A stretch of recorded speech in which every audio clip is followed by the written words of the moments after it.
दोस्तों इसमें थोड़ा-सा एक ये है कि जैसे पिछले जो सीज़न 1 हुआ करता, उसमें उसमें भी 4-4 खिलाड़ी हुआ करते हर हर एक टीम में और इसमें भी 4-4 खिलाड़ी हैं। लेकिन पता नहीं क्यों कुश्ती संघ लगा लीजिए या हमारे जो कर्ता-धर्ता हैं कुश्ती के वो लगा लीजिए, वो विदेशियों को इतनी ज़्यादा अहमियत देते हैं, इतनी हमारे अपने देशी पहलवान हैं उनको नहीं देते।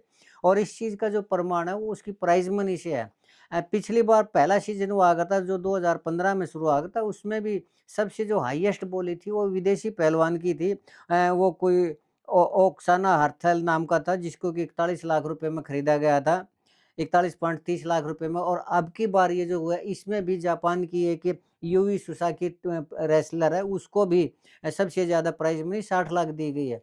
तो पता नहीं कुश्ती संघ हमारे खिलाड़ियों को कमतर आँकता है या उनकी कीमत कम लगाता है या फिर विदेशी खिलाड़ी उनकी डिमांड ज़्यादा होती है या फिर विदेशी खिलाड़ी आप इसमें हमारे खिलाड़ियों से अपने आप को सुपीरियर समझते हैं, ये बात समझ में नहीं आती दोस्तों।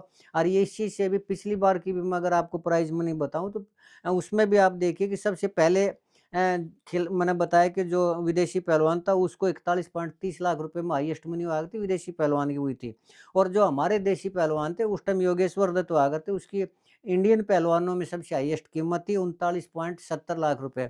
उसके बाद सुशील कुमार की थी 38.20 लाख रुपए। नरसिंह यादव की थी 34.50 लाख और उसके बाद बजरंग पूनिया की जो कॉस्ट थी यानी कीमत थी वो 29.5 लाख रुपए थी और उसके बाद जो गीता फोगाट थी वो 33 लाख थी। विनेश फोगाट की 29.7 लाख यानी 30 लाख लगा लीजिए और साक्षी मलिक की थी 12.9 यानी 13 लाख रुपए।